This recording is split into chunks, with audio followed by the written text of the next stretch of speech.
Oh, dear Blizzard, here are the 5 big questions I think that need answering sooner rather than later. In the early stages of planning phases, etc., hopefully you know what etc. means, think about these, preferably in order. 1. Random Dungeon Finder. Welcome back, and now this first one, kicking off with Random Dungeon Finder, is going to be probably one of the hotter topics, because if you don't know, it's not something that actually gets introduced at the start of Wrath. It actually gets introduced right at the end of Wrath. And when I say right at the end of Wrath, I mean patch 3.3, so yes, when Icecrown Citadel comes out. Now the problem here, before we even talk about what Random Dungeon Finder is, I'm sure you're familiar with it. If you've ever played any retail iterations of World of Warcraft, you probably know what Random Dungeon Finder is. But there's good and bad points to it. If they just go straight from how Wrath of the Lich King was back in the day, it could potentially be very bad, and it will be, in my opinion. What their plans for the future really are important. What I mean by this is, if we're just getting vanilla TBC, Wrath of the Lich King, that's it, and then we'll basically rinse and repeat a cycle of those 3 expansions, or the initial game and 2 expansions. Really leaving Dungeon Finder right until the very, very last phase, so you get a very short amount of time with it,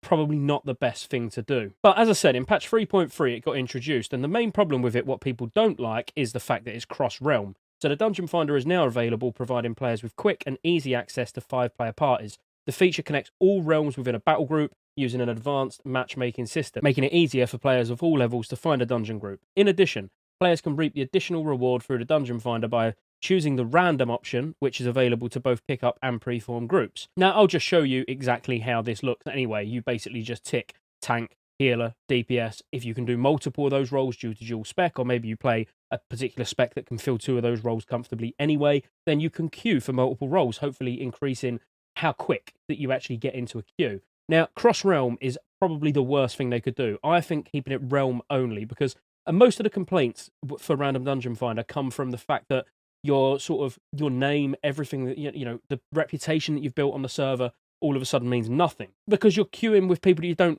know, you don't care, you've never seen them before, probably never see them again. So you just queue. If you get one you don't like, you leave. No consequences. Whereas it can actually just make things a lot easier if it was only realm only, because you're going to be queuing with people that you'll recognise, guild names that you'll recognise. Your reputation will still matter, and how you perform or how you act in those dungeons will still matter. Now, if we really boil it down at what Random Dungeon Finder is, let's face it, all it's actually doing is saving you a run to the heroic or the dungeon, whichever, and it's saving you staring at a chat box of looking for group or looking for more. All these people that use LFG bulletin board, like myself, I still use it. You know, all it's doing is saving you looking at that. It's just going to put you in one. All it's doing is saving you the run. Answer me one question, though, in the comments. If there was a warlock in the group and said, "You, John, don't worry about running, I'll summon you," would you say, "No, please don't summon me. I really enjoy the run to the instance because I like the world to feel alive"? Be honest. Is that you? Because that, again, is one of the big kickbacks of Random Dungeon Finder, is people saying, "Oh, it makes the world feel empty, and, you know, there's no world PvP on the way to dungeons and stuff." Who's really interested in that? I know there will be a select few, don't get me wrong, that will enjoy partaking in some PvP action outside of a dungeon, you know, at the Summoning Stone. But majority of people, they're in a group, there's 5 of you, you just want to, you know, this is probably a pickup group. So if people start getting ganked and people are struggling to get into the instance, people might even start leaving, so it can be detrimental to the group that you're in.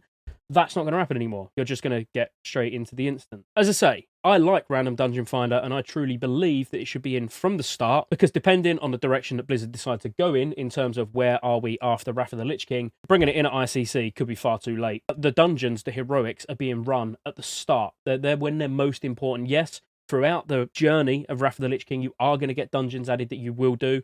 For example, the Icecrown dungeons like Pit of Sauron, etc., Halls of Reflection, and then you'll get Trial of the Champion, the 5-man version. You might have to run there if you haven't got the Random Dungeon Finder in. The thing is, right at the start of the expansion, you're probably not going to have the eye level. Even if Random Dungeon Finder was in at the start, you probably won't even have the eye level to queue. Or you might do, you know, if you're fully decked out in some well gear, you've picked a couple of upgrades from like elite quests and stuff like that, you know, on your way to 80. So you might be able to queue straight away. But if you're a fresh character who's coming back for Wrath of the Lich King, you will not be able to queue for a heroic. But heroics are that easy in Wrath of the Lich King, which we are going to come on to soon, that you can just form a group and walk in. And they're also known as walk-ins. Bet you didn't guess that. Secondly, Blizzard. BOA, head and shoulder enchants. In from the start? Question mark. This is another one Blizzard should think about, because it wasn't until 3.3, which again, the same time the random dungeon finder sort of should come in, that the helmet and shoulder enchants from the factions were bind on account. So you only had to do it on one character and you can send it to other characters. Much like how heirlooms work. They act like an heirloom enchant, if you like. Now, the reason I think this is important is because Wrath of the Lich King is a very alt-friendly expansion. That's why I absolutely love Wrath of the Lich King, because you can like very quickly get a level, a level 80, and then start gearing it up, and then get yourself into Nax or Ulduar, whatever current content is. It don't take long to get into current content, which is what I like, because that's where like vanilla and TBC for me, the whole leveling process and gearing process, it takes so long, and like having to do reputations and stuff like that. Now, the reason I think this should be considered to be in from the start is because they are just for alt. That's it.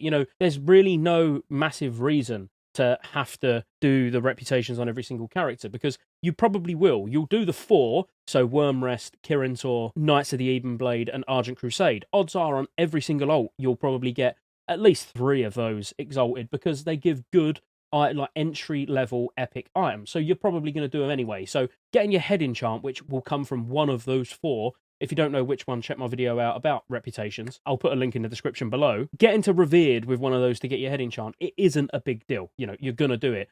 The real pain is Sons of Hodir. Now, Sons of Hodir is where you get the shoulder enchant from, and that's when you're going to have to do dailies every day on multiple characters, possibly, if it was to not be bind on account. Now, whilst you're thinking, well, you're going to get gold, which absolutely you're right. If you're running these dailies on 3-4 characters, because, you're a bit of an altaholic in Wrath, then yeah, you're going to get gold doing them every day. It's not a big deal. But then come 3.3, it was all a waste of time, because they become bind on account anyway. It's one of those things where it's almost considered a catch-up mechanic, I would say, where, if you start in 3.3 when Ice Crown's out, because ICC is one of your favourite raids, you can quickly get a couple of ults up and be able to get shoulder enchants and stuff like that. But it really does sort of make the grind on multiple characters early on, or, in phase 1, phase 2, phase 3, it then becomes meaningless when you get to whichever phase ICC is going to be. And the thing is, you want to encourage people. You don't want barriers to being able to create ults and have ult raids and, lots of pugs going at all times, because that's a good thing. That's a good thing for, the player base, for the community on the server. The more punishing you make these things to be able to obtain, the less people are going to do it. Now, on the flip side, I do totally get that, well, early on, you need to work for it, and it gives you, it continuously gives you something to do so you won't burn out. But I think being sort of almost forced on your ults to do it, could cause burnout, because it's not really optional. You can get half-decent shoulder enchants from PvP, from Wintergrasp, or you could just go Inscription and get the shoulder enchant, which I would say a lot of people on ults would probably do. That would be my go-to. If there was no bind on account shoulder enchants, I'd just do Inscription on pretty much every ult, just so I haven't got to bother, because I do want to get the most out of my character, and to get the most out of my character, I need a decent shoulder enchant. Number 3, Blizzard. Could we get fresh servers this time around? I'm not going to talk about this topic for too long. I banged on about it for ages in the build-up to TBC, talking about fresh versus progressive servers. How are they going to do it? And then there was no fresh option. And they did say, which we still haven't seen yet, but they did say that they'd consider fresh TBC servers somewhere along the line, if you remember. They said once the communities had settled and the servers have sort of stabilised, they would consider fresh TBC. We're coming into Tier 6 now, a little bit too late. Maybe when Tier 5 started to get a little bit boring for most, releasing fresh servers then would have been a prime time to do it. But too little too late now, unfortunately. But Wrath of the Lich King is going to bring back a huge amount of players. I truly believe it will. And there's a massive, it's the most played private server. There's so many different Wrath of the Lich King private servers with massive populations. I only need to mention Warmane. Warmane's Ice Crown's got like 14k people on around the clock. It's like ridiculous numbers. And that's just one server. There's loads on the new Synergy server. There's the seasonal Warmane server. Like there's just so many. It's got a massive player base. And obviously these people that have been playing on these private servers for the last 10 years are going to want to play Classic. It's going to be their time to shine. They know everything there is to know about Wrath. They've been, they've mastered their craft. They're going to want to play the official Blizzard server, as long as it's good. So instantly you're going to pull loads of private server players in, loads of ex-private server players that have stopped playing, maybe from boredom, or they just want to take a break until Blizzard does a Wrath of the Lich King Classic. And then the amount of people I see just in the comments here on YouTube saying, you know, they're not playing WoW at all at the moment, but as soon as Wrath of the Lich King's announced, they're coming back to start getting prepared. There really will be a big surge in numbers, as you would expect at the start of any expansion, like TBC. The hype around TBC when it launched was huge. Wrath of the Lich King, I think, is going to be bigger, and I also think it's probably going to hold people for a longer amount of time. And the reason I say that is just because I think the raids are so iconic. You know, Nax is going to be boring. Shut up, Scott. Next point. 4. I had to stop myself. Short phase 1 versus buffed content. Is that camera on? Now, this is an important one, and this leads on from what I was just saying. So, phase 1 in Wrath of the Lich King, mark my words, will be boring. As in, it'll be exciting to begin with, getting your item level 200 epics, getting your reputations done, getting even your professions done, you know, doing all of that stuff, the normal stuff that you race to do at the start of an expansion, maybe getting a couple of ults ready, but you will soon tire of Nax. Don't get me wrong, there's Obsidian Sanctum, you know, there's going to be Malagos as well, Eye of Eternity, but they're just, you know, singular boss instances, basically. They're quite short, they're not going to be particularly difficult, and nor is Nax. Nax is going to be absolutely face roll. I can only go by doing private servers. I've played buffed content on private servers. I've played pre-nerf Blizz-like bosses on private servers, and I'm not talking about 1 or 2, you know, I am talking multiple. 3. No, 4. 4, actually. 4. But the point is, any of them that are pre-nerf Blizz-like, they are honestly just absolute face roll. You will steam through them, you will get the loot, you'll be done in a couple of hours, and wait until the following week to raid, and that's not nice. That's not something we want to be doing for very long. This is the answer I'd like from Blizzard, what direction they want to go in, and the second direction, which I would prefer, would be buffed raids, as in all across the board, not optional. You know, they are just Nax will be tuned. Not tuned ridiculously, so only the hardcore of, you know, the hardest of hardcore can clear it, but tuned enough so it poses a little bit of difficulty. Like, trust me, it will be fully puggable in full blues by pretty much anybody on day 1 of dinging 80. It really is that easy. So we either need a short phase 1 so we can get into Ulduar quite fast, or buffed content, buffed Nax, and specifically Nax. I'm not talking about buffing Ulduar, buffing ICC, buffing TOC, any of those. You know, difficulty-wise and fun factor-wise, they're not too bad, but Nax is probably the worst, because at least in Ulduar you've got optional hard modes, you've then got heroic difficulties,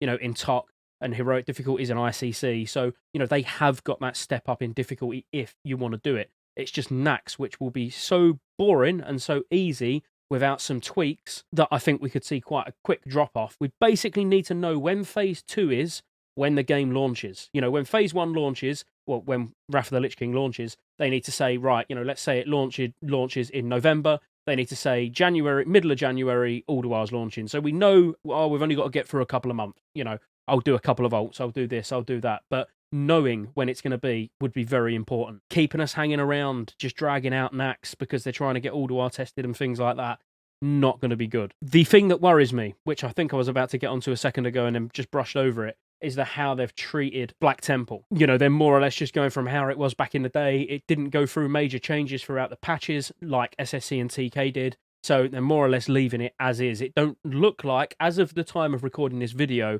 it doesn't look like they're making any manual adjustments to like health pools or damage or the amount of damage that certain mechanics do or anything like that. You know, the things that you would expect if you was going to be tuning a raid. If you was to tune Nax, for example, if we was to take Patchwork, which everybody will know what Patchwork is. Patchwork, a very simple tank and spank fight. Just increase the amount of damage its Hatefuls do, or increase the amount of damage its generic melee swings do, or even just increase its health by 25%. No, not massive amounts. You know, we haven't got to go double in health pools, making it ridiculously hard and getting really tight to those enraged timers, but just making small, subtle changes just to make it a little bit more interesting. 5. What about how easy heroic dungeons are? I've got to admit, this is not one I'm bothered about, but again, going by comments on YouTube, a lot of you guys are like, the only thing I don't like is how easy the heroics are and stuff like that. For me, they're more or less a means to an end, you know what I mean? They're not there to be difficult, but I do agree they are very easy. You know, as I say, freshly dinged, level 80, you can just start doing heroics, maybe not with random dungeon finder because you won't have the eye level, but you can certainly walk in and not have any issues in any level of gear, even if you're still using some heirlooms or something like that. So could they tune the heroics? Absolutely, yes they could. Will they? No, of course they won't. I'm not even going to drag this topic out. It would be great to get the heroics to be a little bit more difficult, like the route they took in 4.0 into Cataclysm, when the heroic dungeons in Cata were actually solid. It would be great to have hard heroics for phase 1 because it would just make phase 1 a bit more interesting with a very dull Nax. But do I think they're going to do it? No. Just because we've seen no evidence of them when it comes to Classic wanting to put much effort in. You know, Season of Mastery, they made changes and reverted things and brought things back and buffed health and buffed damage and things like that for Molten Core. The Classic community that have gone from vanilla into TBC and now waiting for Wrath of the Lich King, none of that. Much love, Blizzard. P.S. What about Recruit a Friend? It was meant to be top 5 questions that I've got, we've got, community have got, but I just want to leave you with this one. And I'm not going to give you too much of my opinion on it because it's quite simple. I loved Recruit a Friend, but Recruit a Friend was launched during Wrath of the Lich King. Do we think we could see that come back? Because if they want Wrath of the Lich King to be as it was back in the day, you know, people started going around on their Zevra mount where they was recruiting a friend and then that person would subscribe and then they'd get a mount. You know, you got the extra XP, you got the summon where you could summon each other to each other's location. I personally loved Recruit a Friend, even just playing on my own because I've got no friends. I really liked to just run around and get lots of XP on my own. Thank you for watching. Let me know in the comments if you think it would be good to bring Recruit a Friend in and a way that they can make revenue without anyone really arguing because it was there back in the day, so it could be in again, and it's something they've used in retail when I used to play retail. I don't know about nowadays, don't know if it's a thing anymore, but I would like to see it in Wrath of the Lich King. So hit that like button, subscribe to the channel, and I'll see you on the next one. Oh, and even consider clicking either the link in the description or the join button and consider becoming a member. See you on the next one.